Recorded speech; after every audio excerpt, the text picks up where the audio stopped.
The 4-Hour Workweek by Tim Ferriss. Analysis and Key Insights. Narrated by Saurav Chakraborty.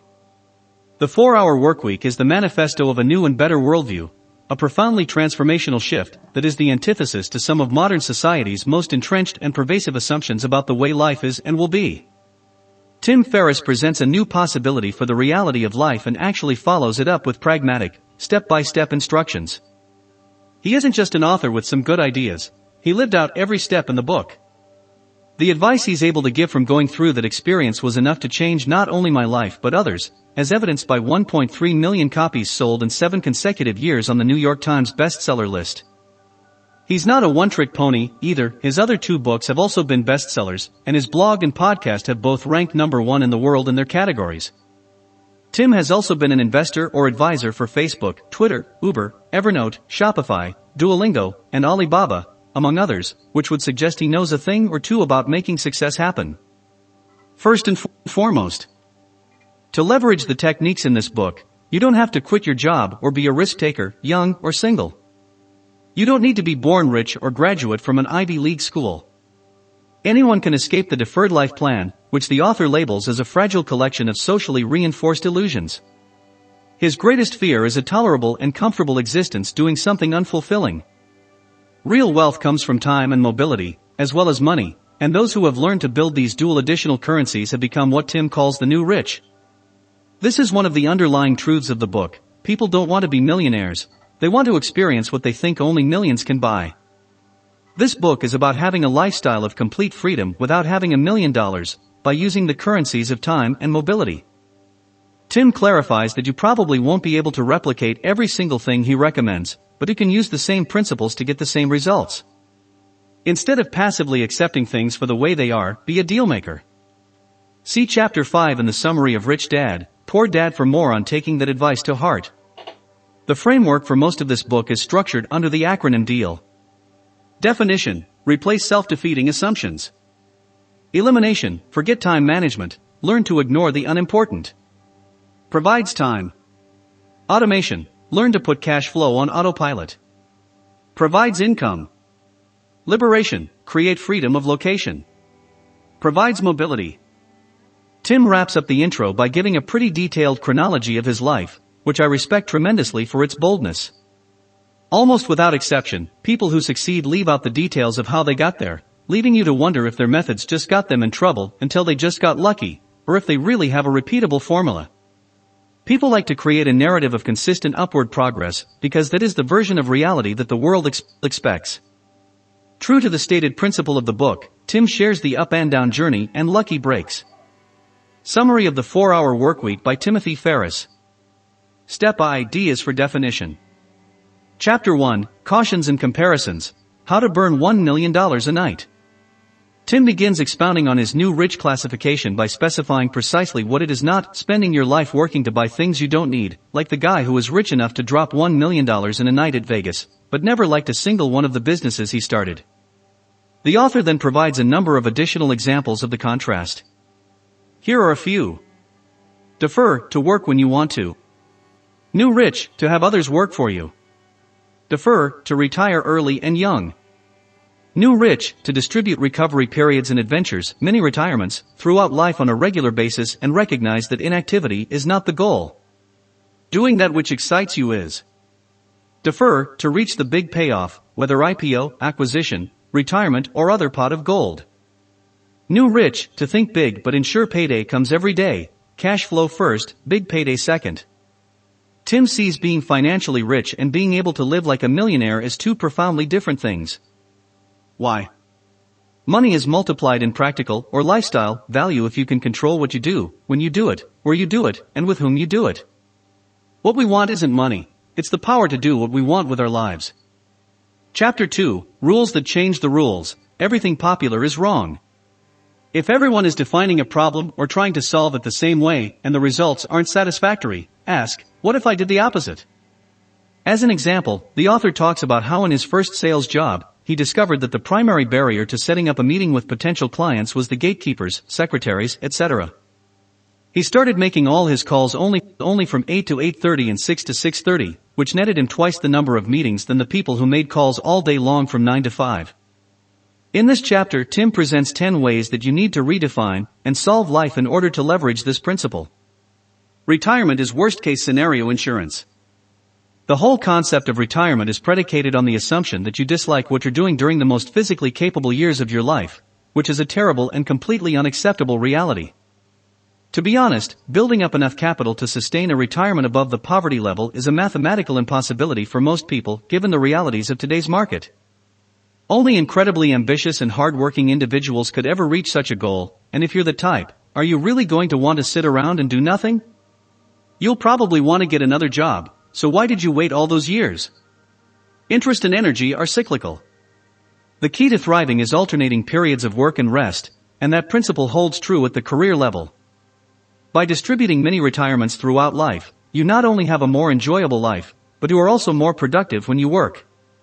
Less is not laziness. Our culture tends to reward personal sacrifice over personal effectiveness, but the new rich measure their contribution in results, not time. Laziness isn't working less. Laziness is letting circumstances define your life for you, or passing through life like a spectator from an office window. The timing is never right. Forget the pros/con list. Whatever it is that you want to do someday, just do it now. Ask for forgiveness, not permission. People will deny things on an emotional basis that they'll actually accept after you've already done it.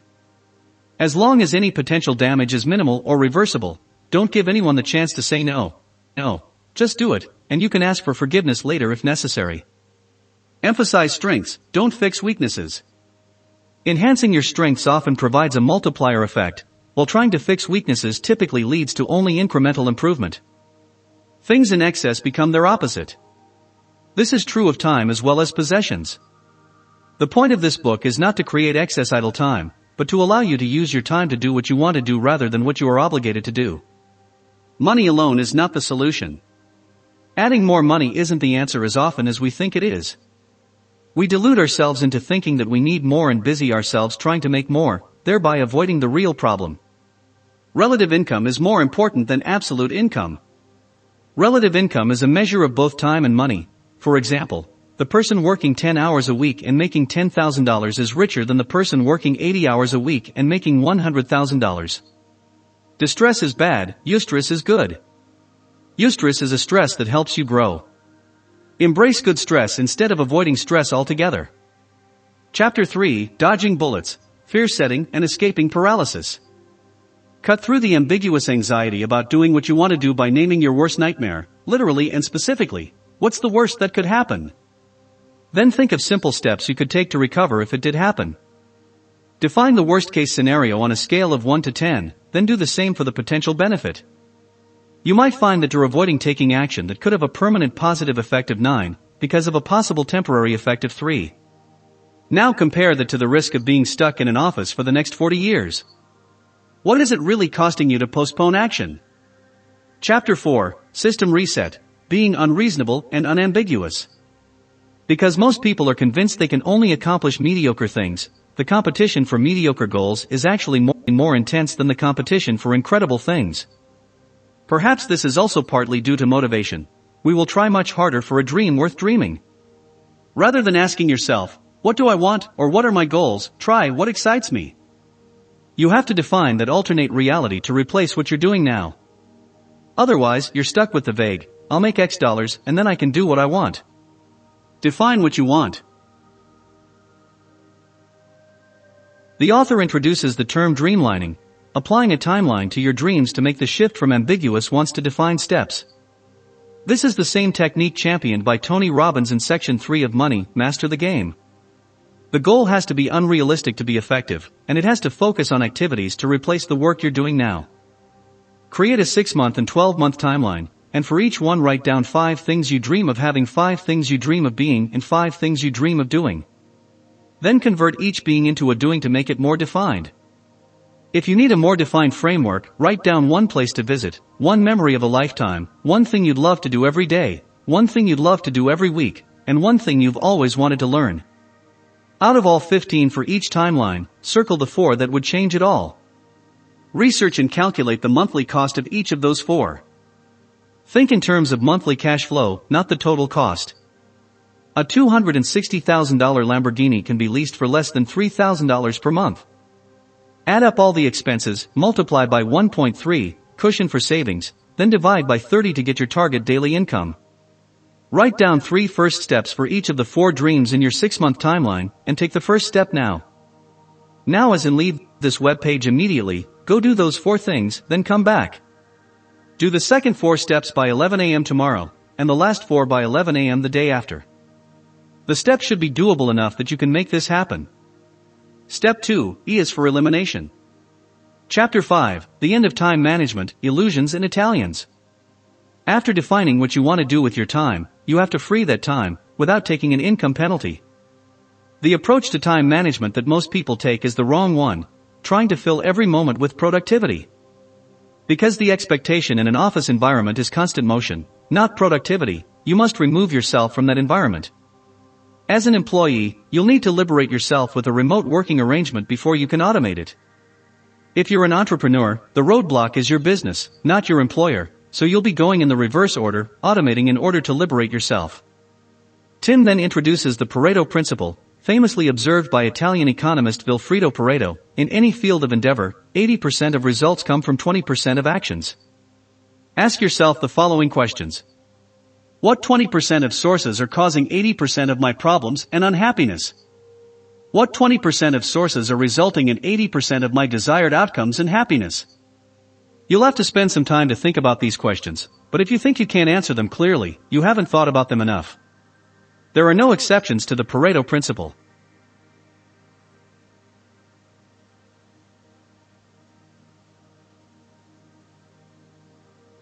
Tim's example comes from when he realized that 5 of his customers were bringing in 95% of his revenue. 2 of those 5 were horrible, and the 3 others never caused any problems. So, Tim stopped putting any effort into the 120 other customers and confronted the 2 problem customers. 1 left, 1 shaped up. Tim then focused all his effort on finding customers like the top 3, and in a month doubled his income and cut his hours from 80 to 15.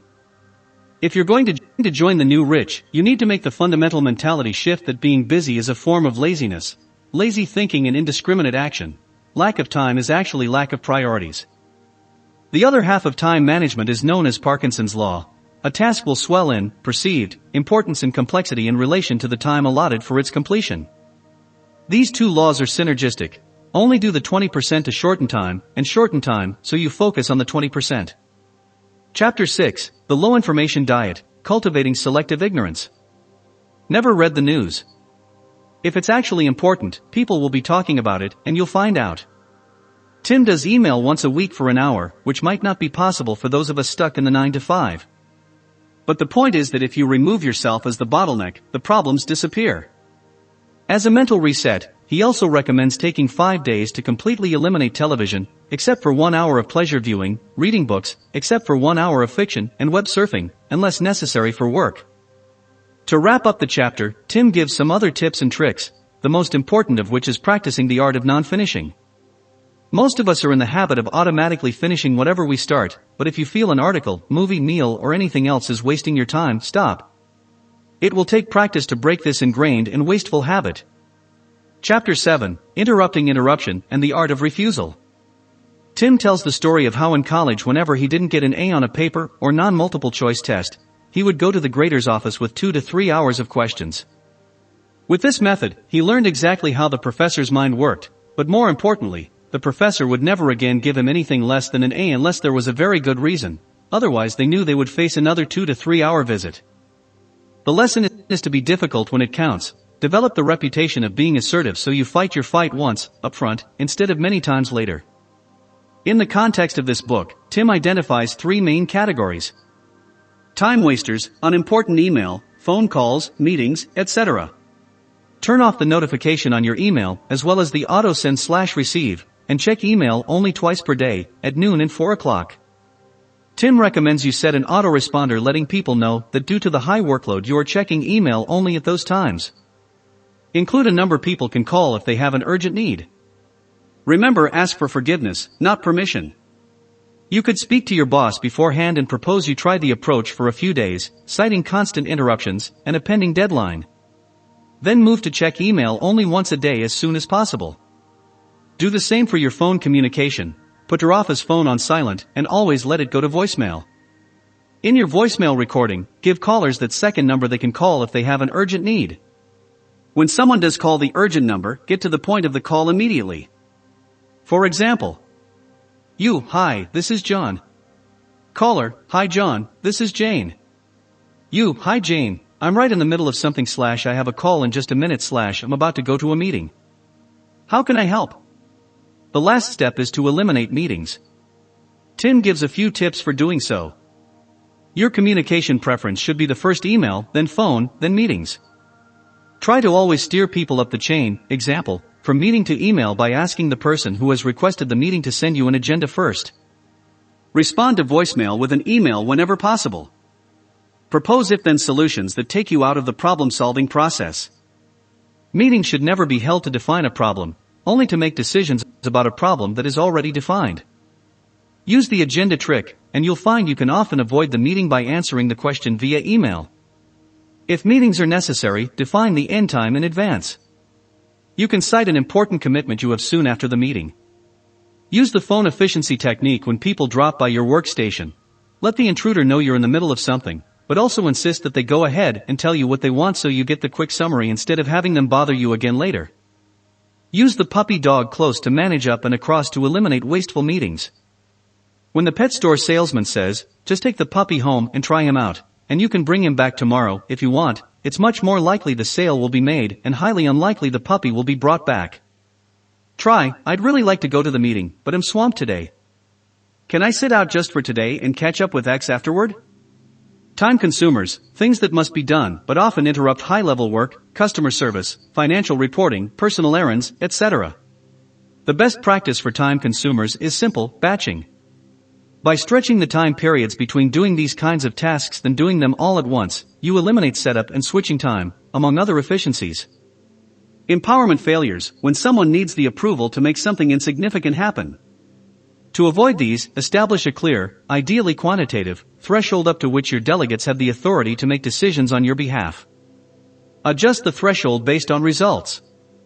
This works the other way as well. If you're being micromanaged, put together some rules that would give you the freedom to spend less time getting approval from your boss. Tell your boss something like, I know you're busy and I hate to always be interrupting you. I've been doing some reading and have some ideas about how I can be more productive. Can we try out these guidelines for a day/week? A good way to sum up this chapter is to always let your default response for any request be no. Step 3, A is for automation.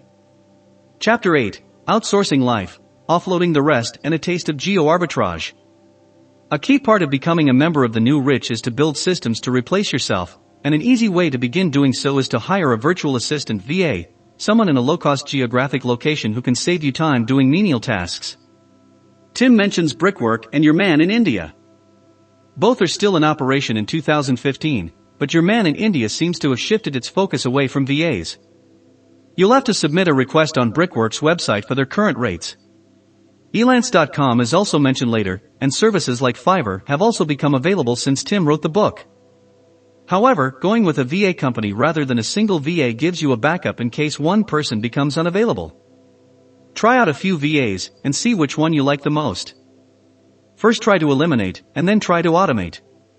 Only delegate what remains, otherwise, you'll be wasting your time and money. Additionally, make sure each task is both time-consuming and well-defined, otherwise, delegation might not be the most effective option. The biggest objection people have is the expense, but Tim's reply to that concern is to consider what an hour of your time is worth. If you could pay $40 each week to have Friday off, wouldn't you do it?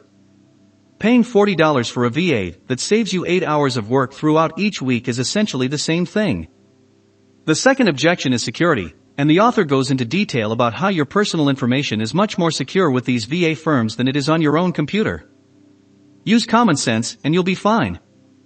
Here are a few more useful tips. 1. Request someone who has excellent English and make it clear that phone calls will be required. 2. Don't just accept the first person the firm provides. Shop around to get a great VA. 3. Give instructions at the second grade reading level. If you can't do that, you're probably not being sufficiently precise. Calibrate as necessary once you've assessed the VA's abilities. 4. Request that a status update is provided after the first couple of hours to ensure that things are on track. 5. Set the deadline at less than 72 hours. 6. Always clarify the relative priority of tasks or portions of tasks. Chapter 9, Income Autopilot I, Finding the Muse. Now that you've made some room in your schedule, it's time to find your muse, which the author defines as a product-based business that costs less than $500 to test, and after a month's time will require less than 1 day per week to manage. Step 1. Pick an affordably reachable niche market. Find a market first by defining your customers, and then design your product around them. It becomes much easier if you're a member of that target market yourself. Step 2. Brainstorm. Do not invest in products. Here are your brainstorming constraints. The benefit of your product should be explainable in one sentence or phrase. Your product should sell for between $50 to $200, which is the sweet spot to be able to sell fewer units, create higher profit margins, and attract lower maintenance customers, but not so expensive that customers want to speak with you before buying. Your product should also take less than 4 weeks to manufacture in order to keep costs low and easily adapt to demand. 1 to 2 weeks is ideal. Your product should be fully explainable in an online FAQ. This isn't a formula for good business. Rather, it is a set of constraints suitable to the specific type of lifestyle business that qualifies as a muse. Tim recommends you create your own product, rather than reselling or licensing, and the easiest type of product to create is an information product, low cost, fast to manufacture, and time-consuming for competitors to duplicate. If you read the top 3 books on a given subject, you'll know more about the subject than 80% of the relevant population, thereby qualifying you as an expert. Simply take a general subject and summarize it in a way that is specific to the needs of your niche market. For example, if you're a real estate broker and realize that you'd like a simple but good-looking website to promote your services, read the 3 top-selling books on homepage design and create a CD, ebook, guide, etc. to communicate the key points as they relate to a real estate broker. Bonus tip: to crank up the expert factor, consider finding experts to interview and sell the accumulation of their advice. The person with the highest credibility will sell the most, not the person who knows the most about the subject. Fortunately, it's very easy to establish credibility.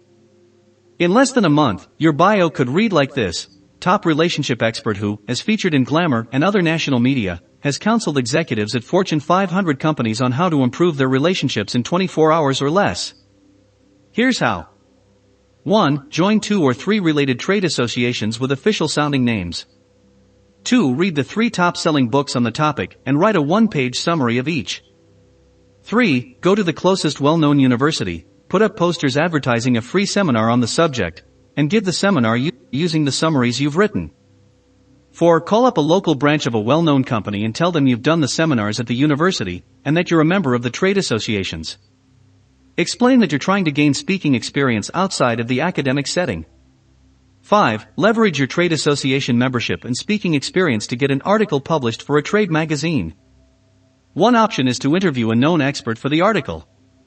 6. Join ProfNet or ExpertClick, services journalists use to find expert quotes for their articles. Use the credibility you've gained from the previous steps, and it's actually pretty easy to be quoted in well-known media. Chapter 10, Income Autopilot 2, Testing the Muse. Experience and intuition are both poor predictors of the success of a product. The only way to test if anyone actually wants your product is to ask people to buy. The easiest way to do so is to create a basic 1 to 3 page website, put up a Google AdWords advertisement for 5 days, and use the response to test whether people will buy. Here's the process. 1. Google the top terms people would use to find your product. Sign into your Google AdWords account, then use the keyword sandbox to figure out which keywords people use. 2. Visit the top 3 websites that consistently appear. Ask yourself how you could differentiate your product. 3. If people are searching, and you have a way to differentiate, create a 1-page testimonial-rich ad that emphasizes the benefits and differentiators of the product. Model your ad after other ads that have induced you to personally buy something, and get friends to try out the product for testimonials. 4. Test pricing by putting up a 48-hour eBay auction for the product, then canceling before the auction expires, since you don't yet have a product to ship. Then set up a website, You'll need to purchase a domain name and hosting from a company like Bluehost and create the page with your ad using Dreamweaver or other software. Many people use WordPress. Include a purchase button that takes visitors to a second page with pricing, shipping, handling, and basic contact info, email, phone, etc. Then have another button that says continue with order, but goes to a page that says something like, unfortunately, we are on backorder, but we'll contact you as soon as we have the product in stock. Thank you for your patience. Track how many people visit that last page. Each one counts as an order. 5. Set up 5-day Google AdWords campaigns with 50 to 100 search terms to drive traffic and test click-through rates for different ad headlines. Aim for specific search terms so you get higher conversion rates and lower ad costs per click, and cap your cost at $50 per day. When you sign up for an AdWords account, you'll get free tools to track orders and bounce rates. Tim suggests Aweber to track email signups.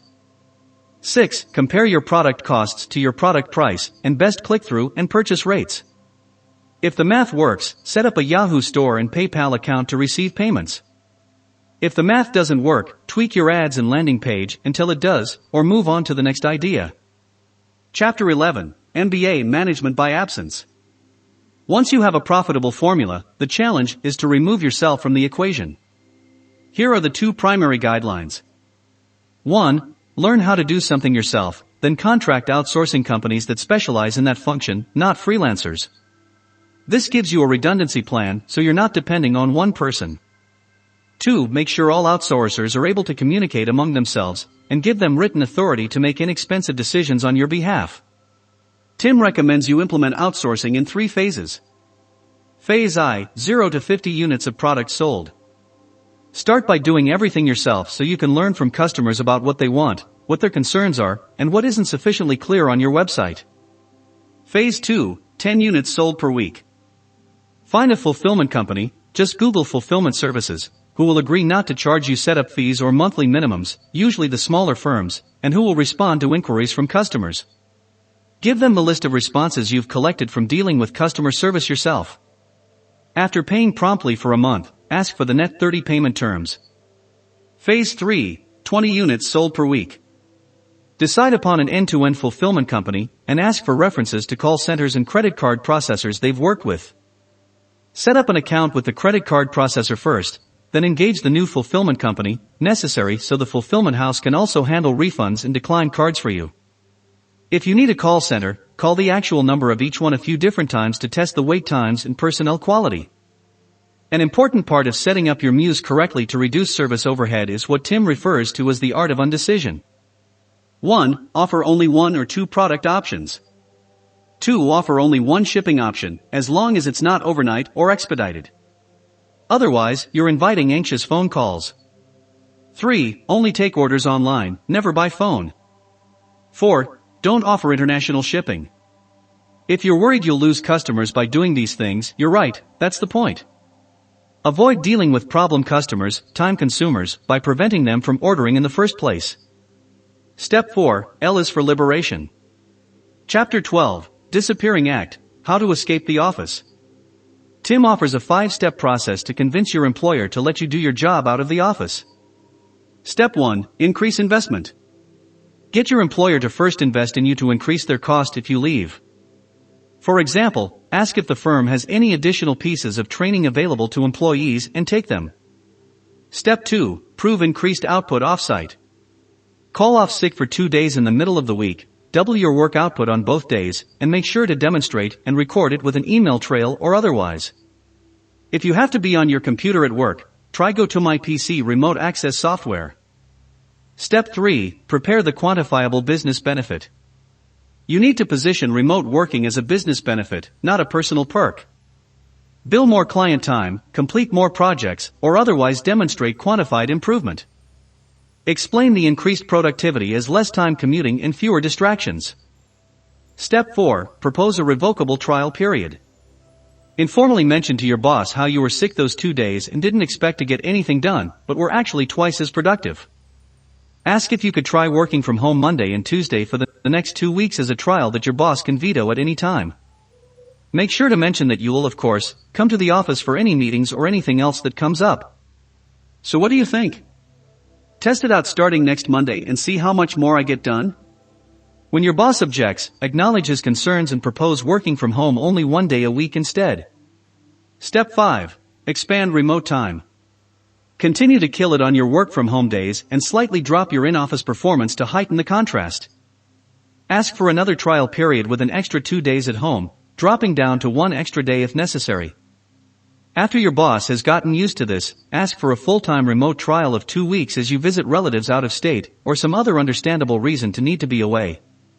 Bonus tip: schedule vacation for a time that you know will be busy at work. Then once the time comes and people are panicking, be the hero by offering to work the whole time remotely instead. Chapter 13, Beyond Repair, Killing Your Job. If you can't get to a satisfactory level of remote working at your job, just quit, as long as you're more likely to find what you want somewhere else other than your current job. Tim counters the 4 usual objections to doing so. Objection number 1, quitting is permanent. Go back to the exercise in Chapter 3, and you'll quickly discover that it's entirely possible to get right back on the same track if you change your mind.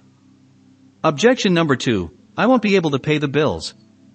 First of all, don't quit without having another job lined up if you don't have another source of cash. Secondly, there are always options to lower expenses. Go through all your monthly expenses and ask yourself, if I had to eliminate this because I needed an extra kidney, how would I do it? Objection number 3, health insurance and retirement accounts disappear if I quit. The health insurance situation in the US is different now from when Tim wrote this book, but you can still probably get insurance for about the same price. In addition to the government's insurance exchanges, there are plenty of private insurance exchanges. You might even qualify for some discounts through a professional association or another group. As for retirement, it's easy to transfer your 401k. Objection number 4, it will ruin my resume. If you're quitting your job in the spirit of this book, you're doing it in order to do something interesting. The period after you quit is going to be the most interesting item on your resume, if you ever need one again, and the one thing that will make you stand out the most in land interviews. Chapter 14, Mini Retirements, Embracing the Mobile Lifestyle. In this chapter, Tim attacks what he calls one of the biggest self-deception of the modern age, extended world travel as the domain of the ultra-rich. People work their whole lives, hoping to save enough money to retire to a tropical beach house. The really ambitious seek out high-stress, high-paying careers in law, finance, etc., telling themselves they'll work non-stop for 15, 20, 25 years in order to save up a couple million to finance their early retirement of proverbial motorcycle ride across China. Tim has spent less than $3,000 each for 3 common deferred dreams: living large in Thailand, sailing across the Caribbean, and even riding that motorcycle across China. He's also paid $250 for 5 days on a private tropical island with 3 local fishermen who caught and cooked all his food, and took him to all the best hidden diving spots in Panama, and $150 for a 3-day private plane charter over the beautiful Mendoza vineyards and snow-capped Andes mountains of Argentina. You can easily blow that kind of money in a weekend or 2 of nonsense and throw away forget-the-week behavior in most US cities. Tim actually suggests much more than 1 to 3 week life-changing trips to exotic locales. He wants us to take the usual 20 to 30 years of retirement and spread it throughout our lives in 1 to 6 month increments. The intention isn't a vacation to escape from your life, but a lifestyle of recurring mini-retirements where you experience the world, as opposed to just seeing it. This alternate reality may seem strange to you, but it's not just best-selling authors and geniuses who can pull it off. Tim has met paraplegics, senior citizens, single mothers, and people from every walk of life who have done the same. A luxury penthouse in Buenos Aires with maids and personal security guards will cost you less, $550, including utilities, than you will pay for a rundown apartment in the bad part of town in the US. At $5 for a 5-star restaurant in the same city, you can also eat like a king. If you use a credit card with good travel points for all Muse-related purchases, you'll often get there and back for free. Here are a few resources Tim recommends for making your mini-retirement happen. General information. Vagabonding by Rolf Potts. Round the World FAQ from Mark Brocius. One Bag, The Art and Science of Packing Light. Inexpensive Flights. Orbits and Kayak. Travel Zoo. Priceline, use the name your own price feature to bid half the lowest Orbits fare, then go up in increments of $50. Seafares. 1800 Fly Europe. Free or inexpensive lodging. Global Freeloaders. Couchsurfing. Hospitality Club. Home Exchange. Hostels.com. Craigslist. Chapter 15, Filling the Void, Adding Life After Subtracting Work. The person who has learned to replace self-defeating assumptions, eliminate the unimportant, put cash flow on autopilot, and create freedom of location will soon find themselves with an existential crisis. When you no longer have the external focus and daily distraction of meaningless work, your mind begins to turn inward and you start to torture yourself with questions like, what is the meaning of it all? I'm going to assume that most of us aren't going to face that problem for a while, so I'll skip the author's ruminations on the deeper mysteries of life. One conclusion, however, is worth mentioning. The point is not simply to reduce your workweek to 4 hours, but to replace that meaningless activity with something more fulfilling. Chapter 16, The Top 13 New Rich Mistakes. In your journey toward becoming a member of the new rich, watch out for the 13 most common pitfalls. Mistake number 1, losing sight of dreams and falling into work for work's sake. Mistake number 2, micromanaging and emailing to fill time. Mistake number 3, handling problems your outsourcers or coworkers can handle. Mistake number 4, helping outsourcers or coworkers with the same problem more than once or with non-crisis problems. Mistake number 5, chasing customers, particularly unqualified or international prospects, when you have sufficient cash flow to finance your non-financial pursuits. Mistake number 6, answering email that will not result in a sale or that can be answered by a FAQ or autoresponder. Mistake number 7, working where you live, sleep, or should relax. Mistake number 8, not performing a thorough 80-20 analysis every 2 to 4 weeks for your business and personal life. Mistake number 9, striving for endless perfection rather than great or simply good enough, whether in your personal or professional life. Mistake number 10, blowing minutiae and small problems out of proportion as an excuse to work. Mistake number 11, making non-time sensitive issues urgent in order to justify work. Mistake number 12, viewing one product, job, or project as the end-all and be-all of your existence. Mistake number 13, ignoring the social rewards of life.